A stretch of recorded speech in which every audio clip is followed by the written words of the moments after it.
Hey guys, this week's music is brought to you by Mike Excel.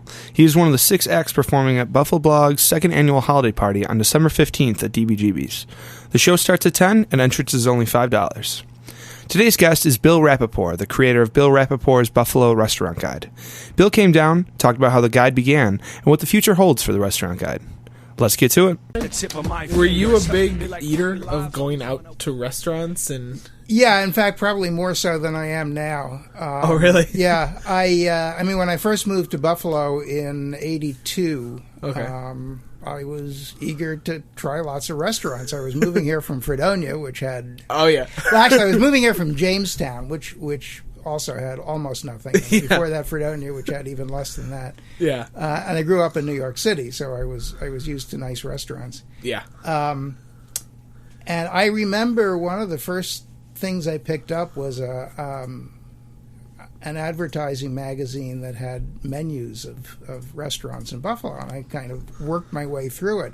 And I still have that. And Really? What's fascinating about it is that almost none of those restaurants exist anymore. Really? Very few of them, maybe at most a handful are still around. That's crazy.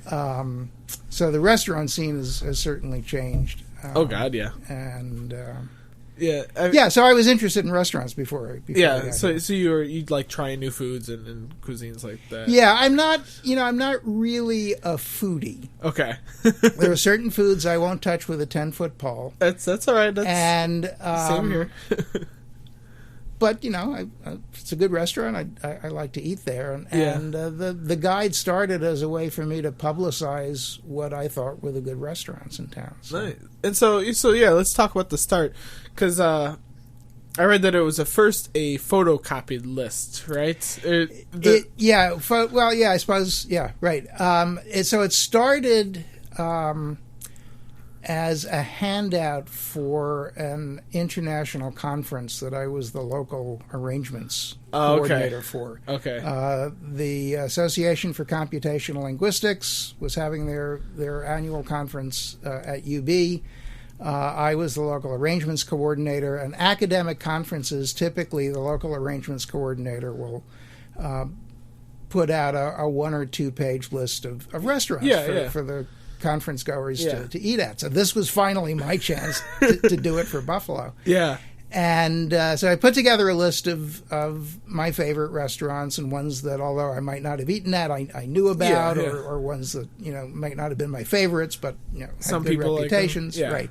And I asked some friends of mine and students and colleagues to give me the names of some places I might not know about. Yeah. So I put together this little 4-page handout, and I distributed it to some other people. Okay. Made sure that the conference office at UB had a copy, and, Nice. and would hand them out to friends. And then, about a year later, I thought, maybe I'll just update this. I'll add a few new restaurants. A couple of them closed. And, Yeah. So every year I would update it, and I'd hand it out to friends. Yeah. And So this is an actual paper copy. It was paper copy. Yeah. The original version is now online. Is it on there? If you go to the restaurant guide and click on the intro and history section, you can click on. I found a copy of it and I scanned it in. That's great. It's now online. It's interesting to see what's still around and what isn't. Yeah. And then in the early '90s, when the web came along, I'm in the computer science department at UB. Our lab staff said, would I mind if they put it on the web? I said, fine, go ahead. And now that it was on the web, it not only became easier, but almost imperative for me to keep it more up to date than just a once-a-year update. And so I started doing that, and I learned how to use the web and how to use HTML and everything just by seeing what they had done and then copying it. I had one student, Steve Gallo, did a lot of the work for me. Okay. And I just kept it going. Yeah.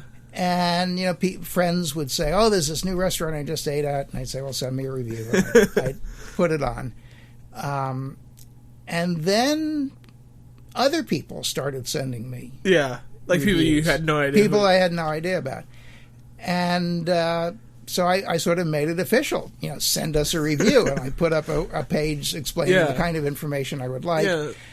And it's just grown from there. Yeah, it's crazy how far along it's came. Yeah. So when was that roughly? Like in the mid-90s you're talking about? Yeah, for some reason, I'd have to check to see when the web actually began. My recollection, it was around 93. Wow, that's early. Yeah.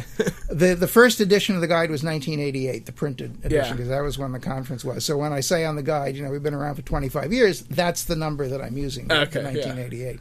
Yeah. And it's just grown. It is my most widely read publication. Yeah, I saw this year you hit over 1 million. Yeah, there are 1 million hits. Yeah. I don't know how accurate those numbers are, because every time I edit it, that counts as a hit. But even so. Yeah, even so. It's pretty neat. It's a big chunk of people. And people all over the world have used it, literally, because I'll get inquiries from people in India, other countries in Europe saying, I'm coming to Buffalo, or my parents are coming to Buffalo, or my kid is coming to Buffalo. Can you recommend a restaurant? Wow. So it's neat. And it's the web that has allowed that to happen. Oh, yeah. So when you started getting user reviews, like posting... So when did the guide change online from just a list to then you're like, we should maybe add comments? Well, it always had comments, so I didn't. Oh, even with even if you go back and look at that original one, each restaurant had a little 1 or 2 sentence description of the kind of food or what was good about it or whatever, and those got longer and longer and more detailed. One of the things that I try to do is both discourage entries that just say this is a great place, without saying why, and I do a lot of editing of the reviews. It's not like Yelp or Urban Spoon, where people just send stuff in and that's it. It gets posted automatically. I read them all. I edit it. I fix the spelling. I fix the punctuation. I'm an editor by training, so I can't help myself. And I got a review the other day for a restaurant that it was a brand new restaurant, hadn't been on the list. Not a new restaurant, but one that I did not have a review for. Yeah. And it just sounded like it was a blurb that either the owner or a friend of the owner had sent in. Yeah. There was no detail, nothing. Yeah. And I wrote back and I said, could you please send me some more information? How many times have you been there? What meals have you had that have been memorable? Give me more detail. I haven't heard back from the person, so I'm assuming either, optimistically they're working on a bigger review, or it really was just a reviewer. I mean, lots of restaurants will write me saying, "I'd like to please list me." Yeah. Please, how do I get on your list? And the only way to get on is if somebody writes a review. Now, obviously, a lot of restaurants, I'm sure, are sending me reviews it's impossible to... There's no way to tell. Yeah. Once I got 2 reviews at almost the same time. Oh, from 2 different people that were almost word for word identical. And I wrote back to them, and I said, this is really curious. Could you explain this? Yeah. And one of them retracted the review. And I don't remember what I did with the other. I don't remember whether I listed it or not. But there was something fishy there, and I could tell that there was something fishy. Yeah. So, but, what can you do? If somebody sends in a review that's super positive and has enough detail... Yeah. If it's the owner's kid, I have no way of knowing. Yeah, it's impossible. It's not worth fighting it. If it's a really, really good restaurant, lots of other people will write in good reviews.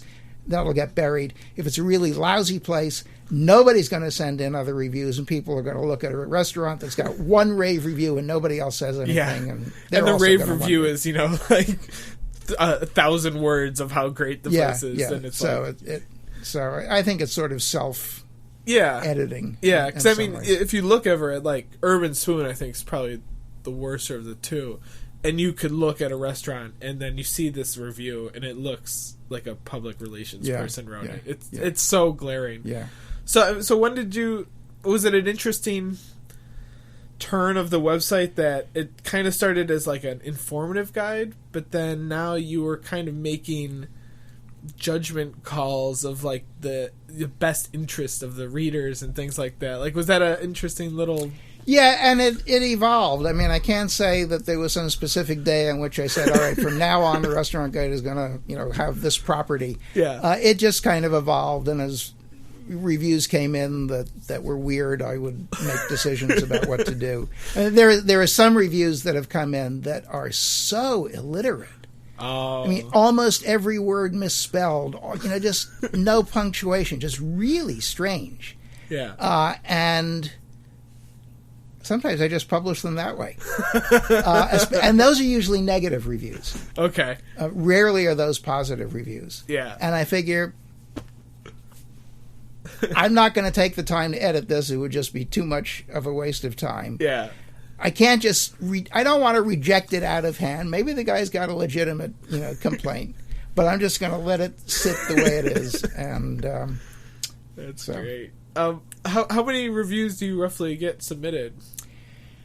I've net that. Well, I can tell you how many reviews we've published, which is approximately 3,000. Wow. The last time I was interviewed about this, somebody asked me that question. I had no idea, so I thought, gee, I ought to sit down and count it, and that's a hassle. Count, how do I? Yeah. Is a comment of the form, this restaurant was closed when I went there, but they didn't put a sign up. Yeah. Do I count that as a review? Count that as an entry? So the number is very approximate, but there are approximately 3,000. Wow. I would say that I get about one a day. Okay. Sometimes I'll get 5 in a day, and sometimes I'll go for 5 days with nothing. Yeah. So it probably averages out to about one a day. I get a lot around Restaurant Week, local Restaurant Week, and then a bunch of them will come in. That's like your holiday season. Yeah, right. I mean, it's crazy because you've been around longer locally than Yelp and Urban Spoon and all these. Yeah. I mean, by years. Yelp, I don't think had really even a presence here. Well, if you go back to '88 before the web came along, I'm certainly been around longer. And have you noticed with the increase of those like social media things that less people, or you still have your? No, I don't think they've affected converted? It at all. I mean, to some extent, yeah, I'm sure, because every once in a while when I look at Yelp or Urban Spoon, I see reviews from people that I'm almost positive have not been sending me reviews. Yeah. So maybe if those guys weren't around, I would be getting them. But I don't care. I mean, I'm not. Yeah. I make no money from this at all, so it doesn't really matter. Yeah. If occasionally I will get a review that I will then discover has also appeared on either Yelp or Urban Spoon. Yeah. And then I will not publish it. Okay. And I do that partly because I think the main reason I don't do it is, why should I be duplicating information that's available elsewhere? A secondary reason is there might be some minor copyright issues. Mm-hmm. And why even deal with that? Yeah, so if somebody...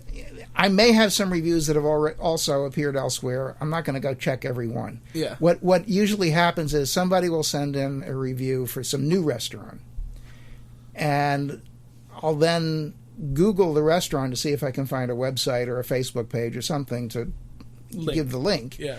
If I don't, often places like Urban Spoon will have a scan of the menu.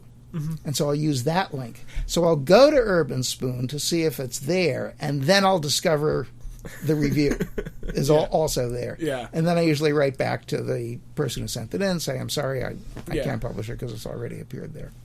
So do you have users that are regulars? Like, yes. Do you you'll recognize as soon as the email comes in? Yeah. There's one guy who sends me a lot of very good reviews. Yeah. And there's, I would say, maybe about a dozen regulars. Okay. And I actually at one point created a listserv for them, because when I get a restaurant saying, we'd love to be on your list, I'll then send a mass email to these regular reviewers saying, hey, this restaurant wants to be reviewed. If anybody wants to go there and send me a review, that'd be great. And I'll maybe get one or two. Yeah. So there are a set. But I will get new ones from people who've never contributed before, people who say, I've been reading your guide for a long time, and finally I've got the courage to send them a review, that kind of thing. And that's great. The more voices, the better. Yeah, we had Alan Bedinko down here do a podcast, and he's one of the writers for Spree. Right, and he used to send us reviews. Yeah, and he said... And Andrew Galarna used to send us reviews before he became... Nice. Yeah. And he still reads it, because one reviewer sent in a query saying, I've tried all the restaurants in town, nobody's got really spicy food. And... so I posted that query. I started a little news section. Yeah. I posted that query, and Galarna was one of the first respondents. Really? With a list of places that he thought were really spicy, which I thought was nice that he read it, because I never heard from Janice Oken. No. Well, yeah. I mean, I don't know how much she was using the internet. She might not have been. I didn't expect to hear from her. Yeah. It was nice to know that Galarna is still monitoring it. So. Well, do you think obviously, I mean, you said that restaurants are contacting you. Do you feel that you've gotten a lot of feedback from chefs and owners over the years? And it's been mostly positive. That's good. O'Connell's, for example, somebody sent in, I won't say a negative review, but a non-positive review of O'Connell's. The food was good, but there was a problem with the service, that kind of thing. And Kevin O'Connell Jr. emailed me, and he asked if I would publish basically an apology, and contact the person to let the reviewer know that he would like the reviewer to come back and he'd do something for it, which I did. Yeah. And I thought that was very nice of him, and I'm perfectly willing to publish that kind of thing. And a couple of restaurants like that. What's his name? I'm blocking on his name. The guy who runs C-Bar. Mike Andrzejewski.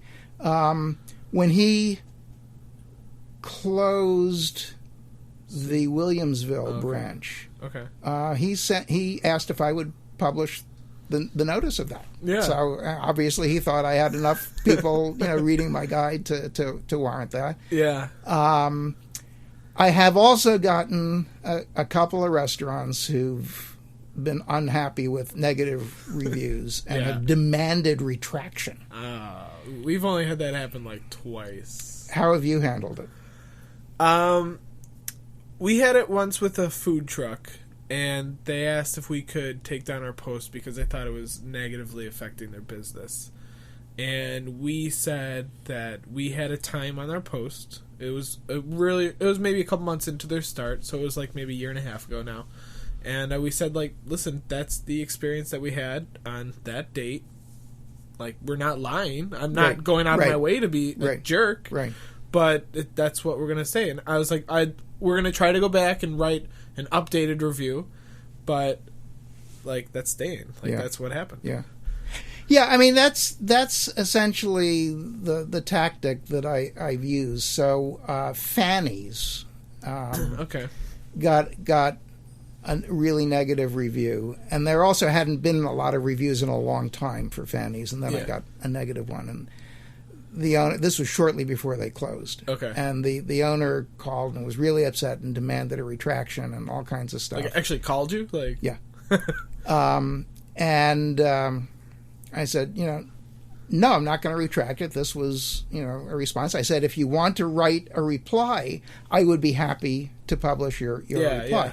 He didn't want to do that, and what I wound up doing was keeping the review and reporting what the conversation that I had. Yeah.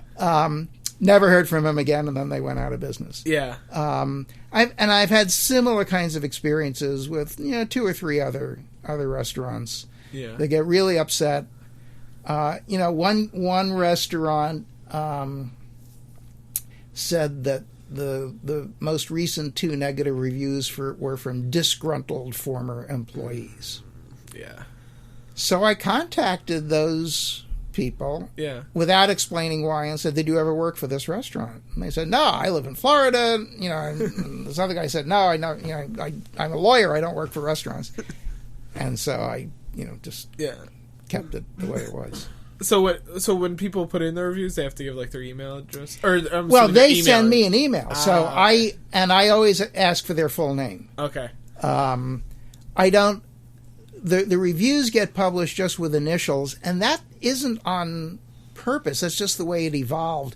That when that first 4-page handout came out, if somebody submit, you know, one of my friends gave me a review, I would put their initials at the end of the review. Yeah. And it was initials only to save space, and then at the end I had all their names. You know, thanks to the following people for helping.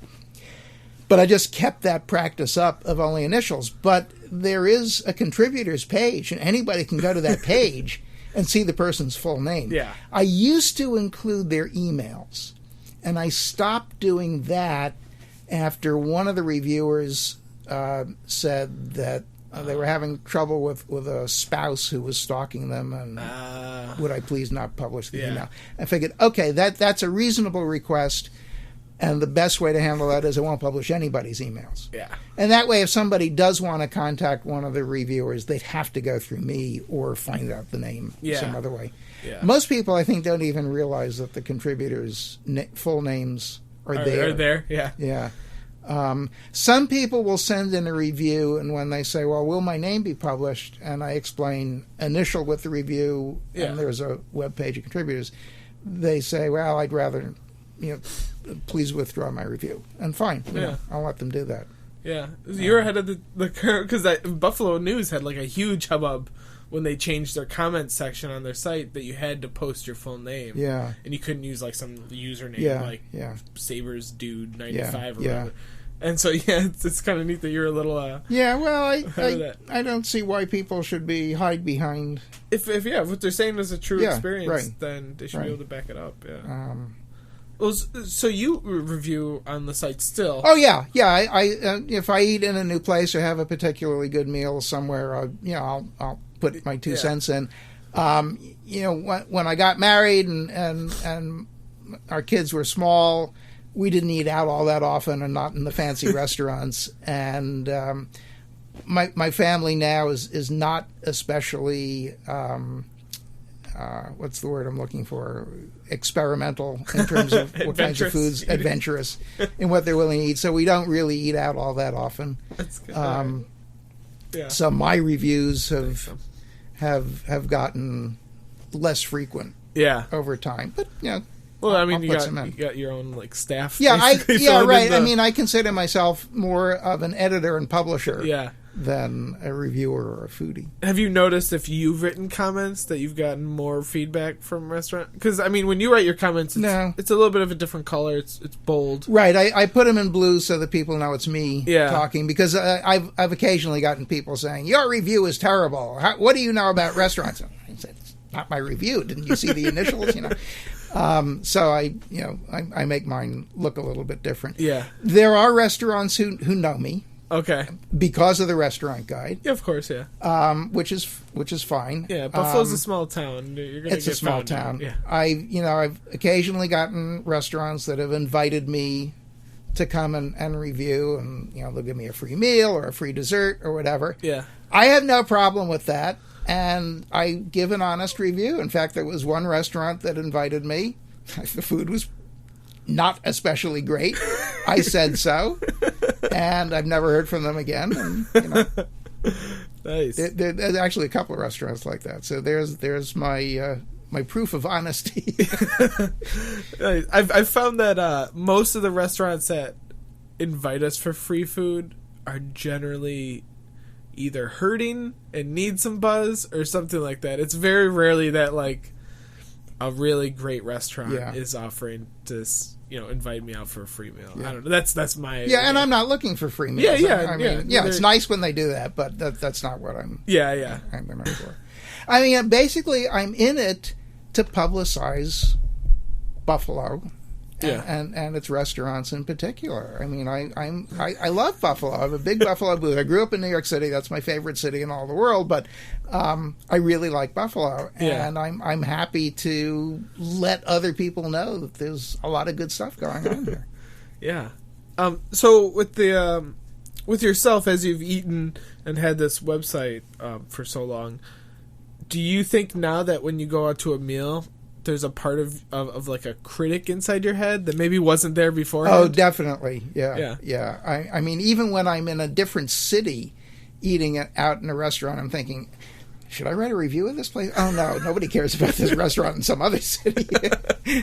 I can just eat the meal without having to worry about it. I'm always thinking about, should I write a review? And I always carry a little notepad with me, and I write down what we've eaten. And, nice.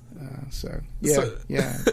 It's something that I don't know if I could turn off at this point, because we've been doing it for 4 years, and we're taking pictures and all this stuff. And I have this like routine now when we go to a restaurant, and I've been like thinking, like, if we stop this, can I just be off the clock and just eat for myself? It's a weird feeling. It's if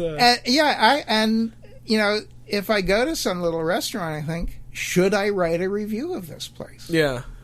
And I would say probably more than 50% of the time I do write a review, but not always. Sometimes I go to a restaurant, it's a good meal, there was nothing special about it, I've already written a review of the place. Yeah. Just saying what I ate, who cares? Yeah. But if there's something new or different or... Yeah. Do you use the guide now? I mean, when you see new restaurants coming in and looking for ideas, like, is that one of your go-to places to find out a place to eat? Or? Yeah, actually, I probably don't use it as much as some of my readers do. In a sense, I don't have to, right? Yeah. Because I know most of the places by heart.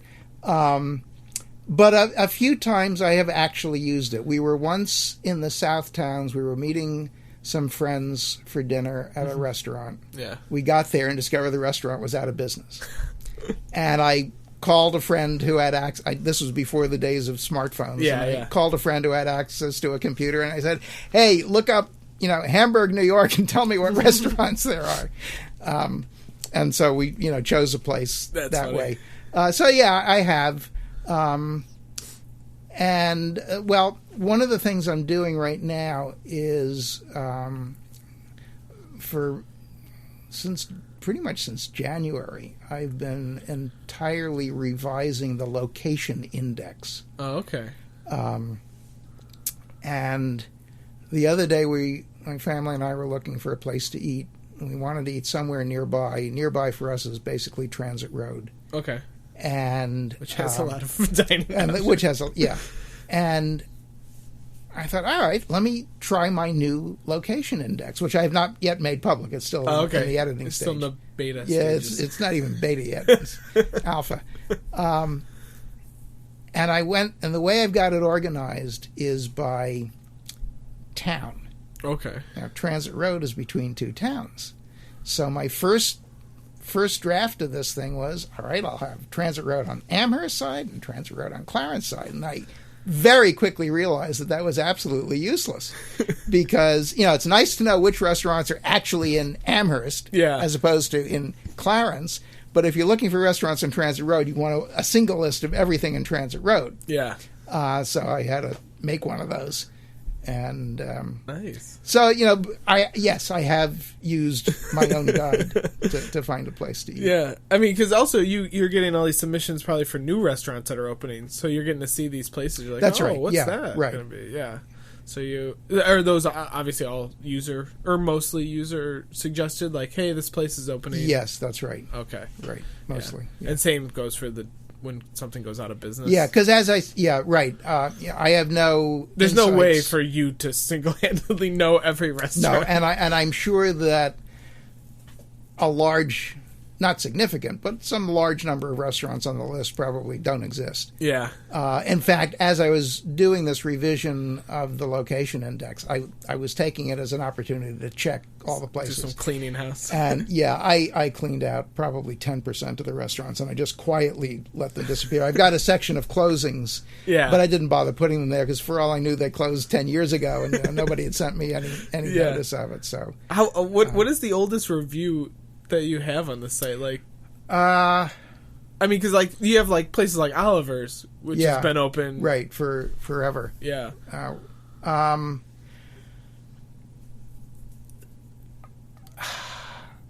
I didn't start dating the reviews until well after it had been on the web for a while. So some reviews are dated like pre-1993 or 94 because I knew that they had been around before I went on the web. Yeah. But I don't have a specific date. So there are a few of those. Yeah. That's awesome. And I've started, I did start dating them when people started complaining that some of the reviews were really old. And I thought, okay, that's fair. Yeah. So what do I do with the really old reviews? Well, I could delete them. But then I have to choose an arbitrary cutoff date. Yeah. If I do that, I wind up deleting a bunch of restaurants because I might only have one review. Yeah. And they're restaurants that, for all I know, the reviews are, even though they might be old, are still valid because they're just old restaurants that haven't changed, right? Yeah. So I decided that rather than deleting old reviews, I would just simply date them. Okay. Now, I still get complaints from people who are saying, you really ought to get rid of these old reviews. Okay. And I go through my standard argument for why it's difficult to get rid of old ones and why they're dated, so you can tell. Yeah. And I maybe I'm making lemonade out of lemons, but I think it's kind of interesting to read some of the old reviews and see how, gee, this restaurant has gotten better. Gee, this restaurant's gotten worse. Yeah. The only reviews that I'll actually delete are if I know that there's a brand new chef and that the restaurant's completely different. Yeah, new owners. Especially something like Oliver's that, every 5 years, basically. Or Butterwood, for example, which seems to have changed completely from a dessert restaurant to a full-fledged restaurant. Yeah. So all the old Butterwood reviews are gone, I think. Yeah. So that's when I'll delete. I don't actually destroy them. I comment them out. Okay. So I've still got access to them. That's awesome. If I needed to. Yeah. Do you still have like older restaurants that were in there too, or are those completely gone? No. The restaurants are you can't see them, but they're in the files. They're just commented out. Because was there a point when you had like closed restaurants as a part of the list too? Because I felt like one time I was like going through it and I saw like Fanny's or something like that. Well, on the What's New page, there are 3 columns. There's a column for new reviews, a column for new restaurants, and a column for closings that people let me know about or that I read about in the paper. So that's where they're there. If a restaurant has closed, I take it off the guide. The couple of exceptions, I've still got Fiamma there because I'm not sure what they're going to do. Yeah, that's been weird. And there was another one similar. Ulrich's had a phase too. Yeah, Ulrich's, was not quite sure what they were doing, but they're apparently back in business. Yeah. So I kept it there. Fiamma, I'll eventually get around to seeing what they wind up doing. Hopefully. Can take it away, but I mean it's marked. So if somebody says, "Gee, I'd like to go to Fiamma's," if they go to the Fiamma listing, they'll see Fiamma's is currently closed. Yeah. Okay. So hopefully, they won't be misled. So you said you're revising your location system. How much of the site is what it looked like when you first started? Because I mean, it has a bit of an older look to it, but it's incredibly simple and it works for what it's doing. Yeah. So there are 2 reasons it looks like that. The main one is I don't know how to make it look any different, and 2, I like simple stuff. Why make it fancier? I hate websites that are so complex and fancy. You've got so many super clever, graphics that they're hard to navigate. They load slowly. They're all these hassles. So, I enjoy that you also warn people about loud music. Yeah, I hate that. One of the reasons I hate it is if I'm on the web early in the morning, I'm doing some editing, and my family is sleeping, and all of a sudden this loud music starts blaring. Where's the key to shut the sound off? So I think that's really annoying. I cannot agree with you more. Yeah. And so I at least warn people about it. Sometimes the restaurants have actually stopped the music. I don't know whether it's because I've said anything, but I noticed the music is gone. So has it changed? No. If you look at the original version, you'll see that it's very similar.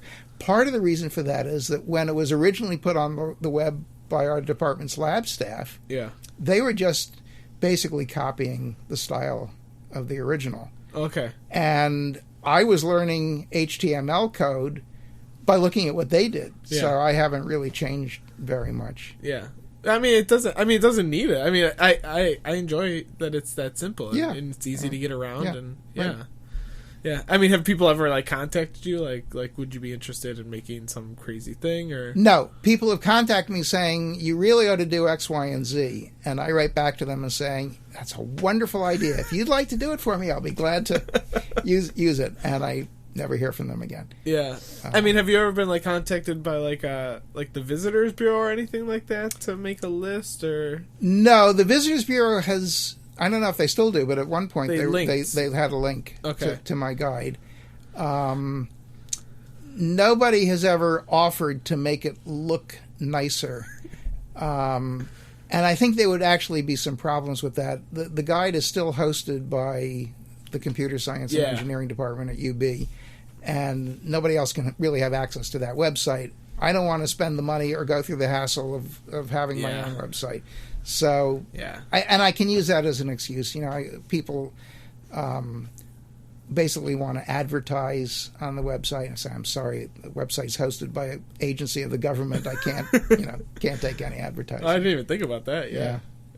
So, I have occasionally worried about the fact that maybe some of these negative reviews are quasi-libelous, and it is hosted by UB, but UB seems to be very happy to continue hosting it. Nice. And, so far, cross my fingers. It's got to be one of the more popular pages that are hosted on the school. Yeah, right. That's great. Have you noticed that over the years that your family and friends now consider you a restaurant guide? Do you get people come, are you the go-to, Bill, where should we eat this week? Yeah, that, and people will just informally tell me about some fantastic restaurant. Sometimes I will take that information and turn it into a review. So-and-so told me that. Yeah. But often I just say, send me a review, and they don't. So the only one I do that for is my wife. She doesn't like to bother writing stuff, so she'll tell me, and I'll use her reviews. Yeah. So when I emailed you, you said you retired this year. Yeah. Which, congratulations. Thank you. Do you notice now that you're putting more time into the website now that you're? Yeah, definitely. I undertook this redo of the location thing because I had the time to do it now. It was something I would not have had the time to do before. Yeah. Do you have plans going forward to do more changes to it, or is it little pieces or? Not really. There are some ideas that people have had that I've kind of made a list of some things that I might do if I have time, but there are other projects I want to work on too, and just keeping it up to date is a reasonable time sink. So I have no other major plans after I finish this location thing. Yeah, but it's going to take a while. Yeah, I'm looking forward. It may be more work than it's. I don't know how useful it's going to wind up being. I'm eager to see what people think about it. It started when I discovered this wonderful map on the UB Library website of Buffalo neighborhoods. Yeah, that is. I saw it through your link. It's fantastic. And I thought, I put down names of neighborhoods, but I was just basing it on what people have told me, and I'm not a Buffalo native, so I don't have this instinct for where the neighborhoods are. So here was an official map. People always argue about neighborhoods, and I'm still somewhat puzzled to see that they consider what I always thought was University Heights to really be two separate neighborhoods, University Heights and University District, which is LaSalle. I'm not quite sure about that, but I've got an official map. I can say this is the locations are according to this map. So I thought, okay, I'll redo Buffalo and I'll put that information there. Then I thought I really ought to be a little bit more accurate about Amherst and Tonawanda. And then I discovered Tonawanda's got all of these hamlets and neighborhoods that have got names. Oh my God. That is our biggest thing, where I'll write anything about Tonawanda and I'll get at least a comment within 30 minutes like, actually, that's the city of Tonawanda. Yeah, right. Well, there's the three Tonawandas, but then in Tonawanda there's Kenilworth, there's Kenmore Northeast, there's Kenmore, there's this, there's that. And, lots of restaurants will have a zip code for, say, Kenmore, New York, but they're not in Kenmore. Or Depew. Same kind of problem. So I just got fascinated by this, and I'm probably going overboard, but I've been discovering all these weird little neighborhoods and hamlets, and that's awesome. Google sometimes lists them, and MapQuest sometimes lists them. So every time there's some neighborhood that nobody has ever heard of, I can document it with a MapQuest map that's got a little dot for this little neighborhood that nobody's ever heard of. But it's got a name. So. That's awesome. That's great. So I'm having fun with it. Nice. And hopefully it'll be somewhat useful. Nice. I'm sure. Or more useful than the current location guide is, which is just kind of a sloppy job. Well, Bill, thank you so much for coming down here and doing this. It was great to meet you. And when we started Buffalo Eats 4 years ago, almost now, your guide was incredibly important, and we looked at it to figure out where should we start this site basically, and it's an awesome resource. So thank you so much for great. Well, for thank you. I appreciate those comments, and this was fun. All right.